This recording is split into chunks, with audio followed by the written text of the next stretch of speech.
નમસ્કાર વિદ્યાર્થી મિત્રો, ધોરણ 7 વિષય ગણિત પ્રકરણ નંબર 14 સમમિતિ. આપણે અગાઉના વિડીયોમાં પ્રકરણ નંબર 13 ઘાત અને ઘાતાંક વિશે અભ્યાસ કરી ચૂક્યા છે અને આજે આપણે નવું પ્રકરણ શરૂ કરવા જઈ રહ્યા છે જેનું નામ છે સમમિતિ, પ્રકરણ નંબર 14. તો જોઈએ આપણે કે સમમિતિ એક મહત્વપૂર્ણ ભૌમિતિક વિચાર છે, એટલે કે એક ભૂમિતિનો વિચાર છે, બરાબર. આકૃતિઓ જે છે એ આપણે હવે આગળ જોઈશું કે સમમિતિ કોને કહેવાય છે. તો સમમિતિ એક મહત્વપૂર્ણ ભૌમિતિક વિચાર છે જે સામાન્ય રીતે પ્રકૃતિમાં પ્રદર્શિત થાય છે. તેનો ઉપયોગ લગભગ દરેક ક્ષેત્રની પ્રવૃત્તિમાં કરવામાં આવે છે. કયા કયા ક્ષેત્રની પ્રવૃત્તિમાં કરવામાં આવે છે? તો જુઓ, કલાકારો, વ્યવસાયિકો, કપડાં અથવા દાગીનાના ડિઝાઇનર, કાર ઉત્પાદકો, આર્કિટેક્ટ અને અન્ય ઘણા લોકો સમમિતિના વિચારનો ઉપયોગ કરે છે. મધફૂલો, ફૂલો, ઝાડના પાંદડા, ધાર્મિક પ્રતીકો, ગાદલા અને હાથરૂમાલ જેવી દરેક જગ્યાએ તમને સમમિત આકૃતિઓની રચના મળશે. તો અહીંયા કહું ને, પ્રકૃતિમાં પ્રદર્શિત થાય છે, તો આ બધી પ્રકૃતિમાં આપણને સમમિતિ પ્રદર્શિત થાય છે. તો સમમિતિ કોને કહેવાય, સમમિતિ શું છે, બરાબર. તો એની ચર્ચા હવે આપણે આગળ કરીએ છીએ. તો એમાં આગળનો ટોપિક છે કે નિયમિત બહુકોણ આકૃતિ માટે રેખાઓની સમમિતિ. તો સૌપ્રથમ તો આ સમમિતિ શું છે એવો વિચાર આવે. આપણે આગળ જોયું કે બધા પ્રકૃતિમાં અને બધા જુદા જુદા આર્કિટેક્ટ, કલાકારો, વ્યવસાયિકો દરેક ક્ષેત્રમાં સમમિતિનો ઉપયોગ થાય છે. તો આ સમમિતિ છે શું? તો જો કોઈક રેખા દ્વારા આકૃતિ બે ભાગમાં એવી રીતે વહેંચાતી હોય કે બંને ભાગ બંધ બેસતા આવે તો તે આકૃતિને રૈખિક સમમિતિ છે એમ કહેવાય. રૈખિક સમમિતિ કોને કહેવાય? જુઓ, ધારો કે આ એક આકૃતિ મેં લીધેલી છે અહીંયા. હવે આ આકૃતિને એવા બે ભાગ કરું કે બંને ભાગ બંધ બેસતા આવે, એટલે કે જો મેં અહીંયા એક રેખા દોરેલી છે, આ આકૃતિ ટી જેવી આકૃતિ આપણને દેખાય છે. એ આકૃતિમાં જો હું અહીંયા આ જે રેખા દોરેલી છે, બરાબર, એ રેખામાંથી જો વાળવામાં આવે આ આકૃતિને તો બંને ભાગ અહીંયા આ જે બંને ભાગ છે, આ બાજુનો ભાગ અને આ બાજુનો ભાગ, બંને કેવા છે? એકબીજા પર બંધ બેસતા આવે છે. એટલે કે આ રેખા જે દોરી છે ત્યાં હું અરીસો મૂકી દઉં તો સેમ ટુ સેમ મને આ ભાગ જેવો જ બીજો અરીસાની અંદર ભાગ જોવા મળશે. એટલે કે જ્યારે આવું થતું હોય તો આ જે આકૃતિને રૈખિક સમમિતિ છે એમ કહેવાય. અને એ રૈખિક સમમિતિ કઈ છે? તો આ જે રેખા દોરી એ આપણી રૈખિક સમમિતિ છે. ત્યારબાદ અહીંયા વાત હતી નિયમિત બહુકોણની. તો નિયમિત બહુકોણ કોને કહેવાય? તો જો બહુકોણની તમામ બાજુઓ સમાન લંબાઈની હોય અને તમામ ખૂણા સમાન માપના હોય તો તેને નિયમિત બહુકોણ કહેવામાં આવે છે. તમામ બાજુઓ અને તમામ ખૂણાઓ સમાન માપના હોય તો તેને આપણે નિયમિત બહુકોણ કહીએ છીએ. રૈખિક સમમિતિનો ખ્યાલ અરીસાના પ્રતિબિંબ સાથે ગાઢ સંબંધ ધરાવે છે. જ્યારે કોઈ આકારનો અડધો ભાગ બીજા અડધા ભાગનું પ્રતિબિંબ હોય ત્યારે તે આકાર રૈખિક સમમિતિ ધરાવે છે. હવે જુઓ, કોઈ પણ આકાર હોય એનો અડધો ભાગ એ તેના બીજા ભાગ એટલે કે અડધા ભાગનું પ્રતિબિંબ હોય ત્યારે તે આકાર રૈખિક સમમિતિ ધરાવે છે એમ આપણે કહીએ છીએ. જો અહીંયા મેં એક ચોરસ દોરેલો છે, એ ચોરસ એનો હું અડધો ભાગ કરું છું. જો તો આ ચોરસ જે છે અહીંયા મેં એક રેખા દોરેલી છે, એટલે કે આ એક અડધો ભાગ અને આ એક અડધો ભાગ. તો જ્યારે અરીસાના પ્રતિબિંબ સાથે ગાઢ સંબંધ ધરાવે છે, એટલે કે જો હું અહીંયા આ રેખા ઉપર અરીસો ગોઠવી દઉં તો આ અડધા ભાગ જેવું જ પ્રતિબિંબ મને અરીસામાં જોવા મળશે. એટલે કે આ આકૃતિ જે છે એ રૈખિક સમમિતિ ધરાવે છે એમ કહી શકાય. ત્યારબાદ આગળનો ટોપિક છે કે દરેક નિયમિત બહુકોણ તેની જેટલી બાજુ હોય તેટલી રૈખિક સમમિતિ ધરાવે છે. તો જુઓ, ચોરસ જે છે એને 4 બાજુઓ છે, તો એ 4 રૈખિક સમમિતિ ધરાવે છે. કઈ રીતે? તો હું તમને બતાવું છું દોરીને. તો જો આ મેં ચોરસ દોર્યું હતું, બરાબર, તો એક અહીંથી હું 2 ભાગ કરું તો પણ મને 2 સરખા ભાગ મળશે. આડી જે રેખા દોરીશ તો પણ મને ઉપર અને નીચે સરખો ભાગ મળશે. ખૂણા સામસામેના ખૂણા એટલે કે વિકર્ણમાંથી હું રૈખિક સમમિતિ દોરી શકીશ અને બીજા બે વિકર્ણોમાંથી પણ હું રૈખિક સમમિતિની રેખા દોરી શકીશ. તો જુઓ 1 2 3 અને 4 જેટલી બાજુઓ એટલી રૈખિક સમમિતિ ધરાવે છે. એ જ રીતે ત્રિકોણની વાત કરીએ આપણે, બરાબર,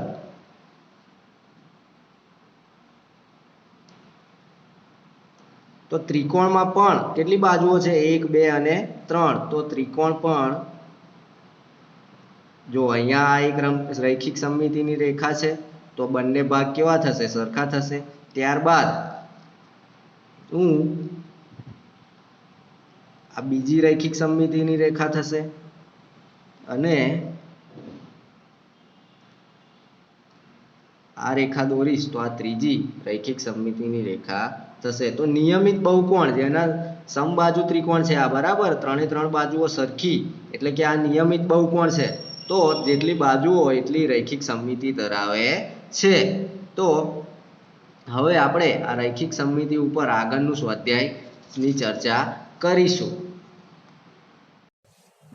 ધોરણ 7 ગણિત પ્રકરણ 14 સમમિતિ સ્વાધ્યાય 14.1 દાખલા નંબર 1 કાણા પાડેલી આકૃતિની નકલ કરો અને સમમિતિની અક્ષ શોધો. બસ સમમિતિ એટલે શું? સમમિતિ એટલે કે આપણે એ વસ્તુને આપણે વારીએ તો એક સરખા ભાગ પડે તો એને કહેવાય સમમિતિ. બરાબર. તો પહેલી આકૃતિ જોઈએ તો અહીંયા જો એક કાણું અહીંયા છે, એક કાણું અહીંયા, તો અહીંયા જે એક્ઝેક્ટ વચ્ચે આવશે આકૃતિની નકલ કરો એટલે તમારા ચોપડીમાં કે તમારા ચોપડામાં કે નોટમાં દોરવાની અને પછી એની અક્ષ શોધો. તો અહીંયા જોઈએ તો એકદમ વચ્ચેથી લઈશું તો શું છે? બે સરખા ભાગ થશે એટલે કે ડાબી બાજુનો ભાગ અને જમણી બાજુનો ભાગ વચ્ચેથી આમ વારીશું તો ભેગા થઈ જશે એક સરખા, બરાબર, કાણા એકબીજા પર આવી જશે. તો આ થઈ ગઈ સમમિતિની અક્ષ. સમમિતિની અક્ષ. હવે બીજી આકૃતિ, એક કાણું અહીંયા છે, એક કાણું અહીંયા છે, તો એક્ઝેક્ટલી આ ભાગમાંથી વચ્ચેથી જે જશે એ થશે સમમિતિની અક્ષ અને પછી એને આમ વારીશું તો બે કાણા એકબીજા ઉપર આવી જશે. તો આ થઈ જશે સમમિતિની અક્ષ. પછી ત્રીજી આકૃતિ, તો અહીંયા આ બે કાણાની એક્ઝેક્ટ વચ્ચે આવશે આ રીતે આડી, તો આ થશે સમમિતિની અક્ષ. આમ વારીશું તો બંને કાણા એકબીજા ઉપર આવી જશે ને એકદમ બંધ બેસશે ઉપર નીચે. તો આ છે સમમિતિની અક્ષ. એના પછી છે ચોથી આકૃતિ, એમાં 4 કાણા છે, 1 2 3 અને 4. તો એકદમ વચ્ચેથી આવશે બંનેના, એ આવશે સમમિતિની અક્ષ. તો થઈ ગઈ સમમિતિની અક્ષ. પછી છે આકૃતિ ઈ, તો એમાં 4 કાણા છે. તો અહીંયા જોઈએ તો આપણે કાગળને આ બાજુથી વારીશું તો પણ ઉપર નીચે સમાન થાય છે અને એક વચ્ચેથી તો પણ એ સમાન થશે. તો અહીંયા જોઈશું તો આપણને બે સમમિતિની અક્ષ મળે છે. તો બંને સાચી છે. એના કરતાં વધારે જોવા જઈએ તો એક આ રીતે લઈએ તો પણ આવશે, બરાબર. તેમાં શું થશે? કાણું અડધું થઈ જશે, અડધું કાણું ભેગું થશે. આ બાજુથી લઈશું, ત્રાંસો વાળીશું તો પણ આવશે. તો કેટલી થઈ? 1 2 3 અને 4. 4 સમમિતિની અક્ષ મળી. એના પછીની આકૃતિ જોઈએ તો 3 કાણા છે, એક કાણું, બીજું કાણું અને ત્રીજું કાણું. તો આ બે કાણાની વચ્ચે એક્ઝેક્ટલી લઈશું, તો આ કાણું અડધું થઈ જશે, અડધું આ બાજુ જશે અને અડધું આ બાજુ અને આ બે. તો આ થઈ જશે સમમિતિની અક્ષ. સમમિતિની અક્ષ. પછી છે ત્રિકોણ, તો એક કાણું છે, બીજું કાણું છે, તો એકદમ વચ્ચે આવશે આર્યો ભાગ, તે બનશે સમમિતિની અક્ષ. ત્યાંથી વારીશું કાગળને તે આખું કાણા એકબીજા ઉપર આવી જશે. એના પછી જે આકૃતિ ત્રિકોણ, તો એની આ બે કાણાની એક્ઝેક્ટ વચ્ચોવચ આવશે સમમિતિની અક્ષ.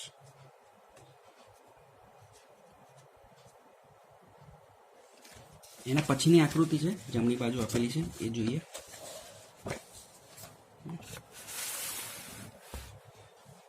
તો ત્રિકોણ છે, બે કાણા છે, બરાબર.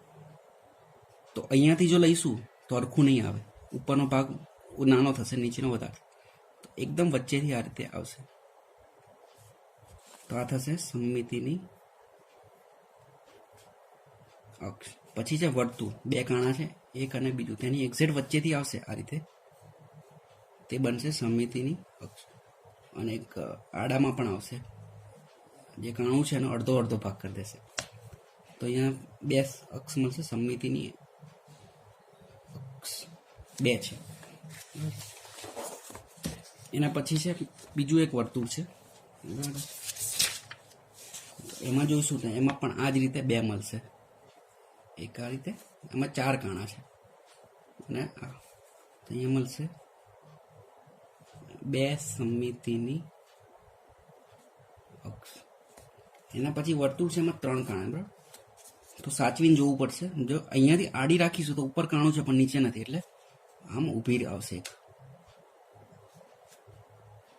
તો આ બનશે સમમિતિની અક્ષ. હવે એના પરથી જઈએ દાખલા નંબર 2 પર. આપેલ સમમિતિની રેખા દ્વારા બાકીના કાણા શોધો. તો આ સમમિતિ છે, બરાબર. આ સમમિતિની અક્ષ છે. હા, તો એની ડાબી બાજુ એક કાણો આપી છે, તો જમણી બાજુ કાણું ક્યાં આવશે એ શોધવાનું, બરાબર. તો અહીંયા જોઈએ તો આની સાપેક્ષ અહીંયા આવશે કાણું, તો જ બંને એકબીજા પર બંધ બેસશે. જ્યારે આમાં વાળીશું, ત્યારે અક્ષથી વાળીશું આ આકૃતિને, તો અહીંયા આવશે. પછી બી માટે જોઈએ તો અક્ષ અહીંયા છે, તો આવશે આ કાણું અહીંયા આવશે. પછી સી માટે ત્રિકોણ છે, અહીંથી વાળીએ છે તો અહીંયાથી અહીંયા આવશે. એના પછી ડી છે, તો અહીંયા છે તો અહીંયા આવશે. એના પછી ઈ છે, તો બરાબર. અહીંયા ધ્યાન રાખવું, અહીંયા એવું નહીં સમજવાનું કે આ બંને આવશે. અહીંથી આપણે વાળીશું અહીંયાથી, તો એક અહીંયા આવશે અને બીજું અહીંયા આવશે, બે. બરાબર. તો આ થઈ ગયા બાકીના કાણા. એના પછી છે દાખલા નંબર 3. નીચેની આકૃતિઓમાં અરીસાની રેખા એટલે કે સમમિતિની રેખા તૂટક રેખા વડે દર્શાવવામાં છે. તો આ જે રેખા છે એ સમમિતિની રેખા છે. તૂટક રેખા પર પ્રતિબિંબ વડે દરેક આકૃતિને પૂર્ણ કરો. એટલે કે આ ડાબો ભાગ છે પ્રતિબિંબનો, તેનો જમણી બાજુ કયો ભાગ આવશે? તમે તૂટક રેખા સામે અરીસો મૂકી અરીસામાં છબી જોઈ શકો છો. શું તમે પૂર્ણ કરેલી આકૃતિઓનું નામ ફરી યાદ કરી શકશો? તો આકૃતિ પૂર્ણ કરી અને પછી એના નામ લખવાના છે. તો અડધો ભાગ છે, તો બીજો અડધો ભાગ દોરીએ તો આ રીતે દોરાશે.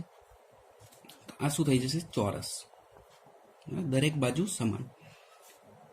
પછી આ ત્રાસો ભાગ છે, એવો ને એવો ભાગ બાજુમાં દોરીએ તો આ બની ગયો ત્રિકોણ.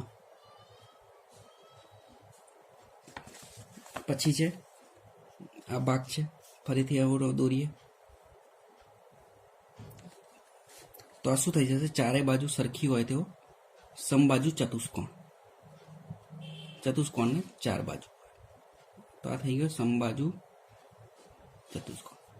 આ ભાગ છે અર્ધવર્તુળ છે, આખો કરીએ તો આખું બની ગયું વર્તુળ.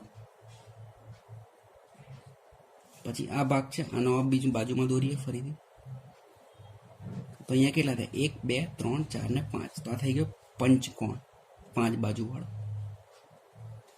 એના પછી છે આ રહ્યું, આવું નવું બાજુમાં દોરીએ, જોઈ જોઈને દોરવાનું છે. 1 2 3 4 5 6 7 અને 8. તો 8 બાજુ હશે, તો આ થઈ ગયો અષ્ટકોણ. 8 ખૂણા છે એના અને 8 બાજુઓ. એના પછી છે દાખલા નંબર 4. નીચે આપેલી આકૃતિઓ એક કરતાં વધારે સમમિતિની રેખા ધરાવે છે. આવી આકૃતિઓ ઘણી રૈખિક સમમિતિ ધરાવે છે એવું કહેવાય. તો આપણે કહી શકાય. હા, અહીંયા જો 1 છે અને 2 છે, તો આ આકૃતિ છે એને કેટલી સમમિતિની રેખા છે? 2 છે.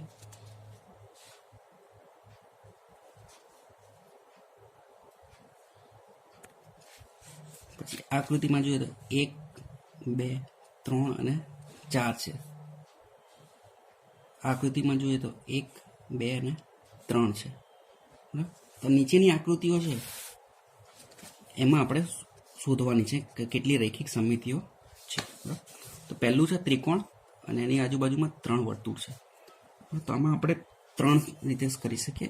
એક આવશે સમમિતિની રેખા, બે ટુકડા કર્યા એક સરખા, પછી એક બીજું આવશે આ રહી, અને ત્રીજી આવશે આ રહી. તો અહીંયા કેટલી છે? 3 છે. સમમિતિની 3 રેખાઓ છે. હવે બીજી આકૃતિ માટે જોઈએ તો એક આવશે આ ભાગ, ઉપર નીચે સરખું થઈ ગયું. પછી આ બીજો, તો ડાબા જમણી સરખું થયું, તો આવશે સમમિતિની 2 રેખાઓ. પછી ત્રીજું છે, આમાં ત્રિકોણ છે અને એની અંદર આ રીતની આકૃતિ છે. તેમાં બનાવીએ તો એક તો આ બનશે પહેલી, પછી બીજી આ રહી, અને આ રહી ત્રીજી. તો કેટલી? 1 2 અને 3. તો સમમિતિની 3 રેખાઓ. પછી છે આ આકૃતિ, બરાબર. તો આકૃતિમાં જોઈશું તો એક તો આ બનશે, બરાબર, 2 સરખા ભાગ થઈ ગયા, અને બીજું આ રહ્યું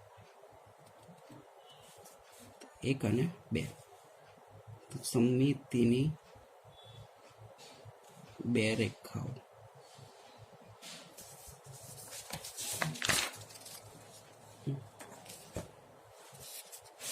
એના પછી છે દાખલા નંબર 5.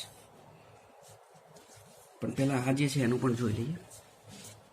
તો આકૃતિ છે, આમાં દોરીએ તો એક તો આવશે આ રહ્યું, 2 સરખા ભાગ થયા, પછી એક બીજું આ રહ્યું, પછી એક ત્રીજી આમ છે ત્રાસી, અને ચોથી. તો 1 2 3 અને 4. તો એ કેટલી થઈ? સમમિતિની 4 રેખાઓ. એના પછી છે આવી આકૃતિ છે, તેમાં જોઈશું તો આમાં આપણને એક જ મળશે. તો એક રેખા. એના પછીની આકૃતિ જોઈએ, આયરી, બરાબર. તેમાં આપણને કેટલી મળશે? એક આરી મળશે, પછી એક બીજી આ મળશે, પછી એક ત્રાસી, અને એક બીજી એક ત્રાસી. તો કેટલી થઈ? 4 થઈ. 1 2 3 અને 4. તો સમમિતિની 4 રેખાઓ. એના પછી છે આરી આકૃતિ. તો આમાં આપણને કેટલી મળશે? તો આમાં આપણે જોઈએ તો કુલના 6 છે. 1 2 3 4 5 અને 6. બરાબર. તો 6 ફૂલા છે, બરાબર. તો આપણે દોરીએ સમમિતિની રેખાઓ. એક આરી બનશે, પછી એક બીજી બનશે, પછી અહીંયા જોઈએ તો અહીંયા વચ્ચેથી બનાવીએ તો પણ બને છે. એક આ ત્રીજી, પછી એક આ ફૂલડામાંથી બનાવીએ ચોથી, પછી એક આ બનાવીએ 5મી, અને એક આ 6ઠ્ઠી. તો 6 બનશે. 1 2 3 4 5 અને 6. તો અહીંયા કેટલી બનશે? સમમિતિની 6 રેખાઓ.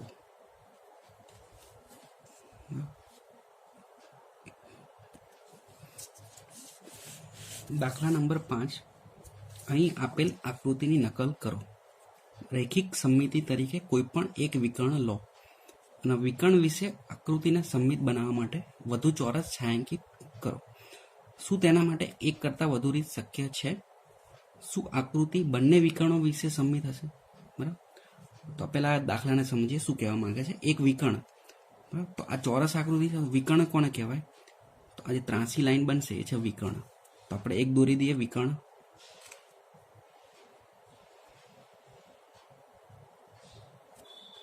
થઈ ગયો વિકર્ણ. હવે શું કરવાનું? આને રૈખિક સમમિત બનાવવાનું, એટલે કે ચોરસ છે એને છાંયાંકિત કરવાનું. તો આ ચોરસ છે, એના અનુરૂપ ચોરસ આરે આવશે. તો આને ઘાટો કરી લઈએ આખો. આને સમમિત બનાવવાની છે, એટલે કે ડાબા જમણી સરખી કરવાની છે, 2 એક સરખા ભાગ કરવા. આ ચોરસને અનુરૂપ ચોરસ આવશે આર્યો, ખાલી છે એટલે આને ભરી દઈએ.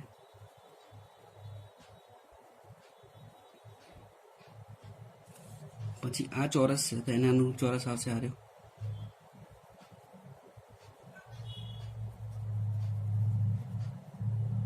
અને આ ચોરસના માટે આરે ચોરસ આવશે. તો હવે આકૃતિને ધ્યાનથી જુઓ તો આકૃતિ સમમિતિ આવી ગઈ છે, બરાબર, સમમિત થઈ ગઈ છે, બરાબર. અહીંનો આ ભાગ અને આ ભાગ એક સરખો છે, આમ વારીશું તો એકબીજા ઉપર આવી જશે. બે સરખા ટુકડા થયા એક જેવા, બરાબર. સમમિત બનાવવા માટે છાંયાંકિત કરો તો આ થઈ ગયું. હવે શું પૂછે, શું તેના માટે એક કરતાં વધુ રીત શક્ય છે? તો બીજી રીત પણ શક્ય છે. એક આ વિકર્ણ લીધો 300 ની જગ્યાએ આ લઈએ સમિતિની રેખા, તો પણ ઉપર અને નીચેનો ભાગ સરખો થાય છે.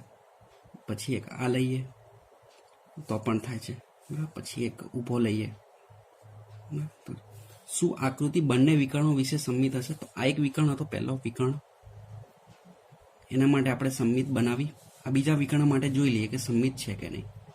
બીજો વિકર્ણ, આ ચોરસ આવ્યું, આ છે, અહીંયા છે, આ અને અહીંયા, બરાબર. તો સંમિત હશે? તો હા, સંમિત છે.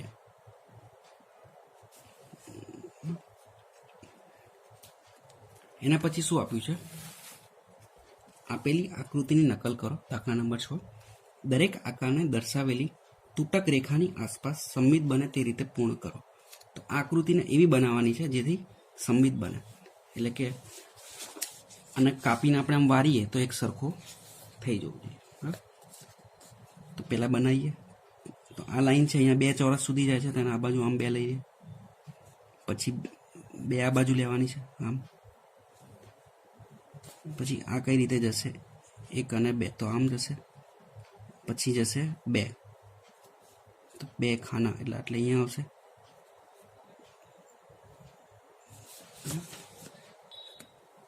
તો અહીંયા જોઈએ તો આ આકૃતિ સંમિત બનાવી દીધી આપણે.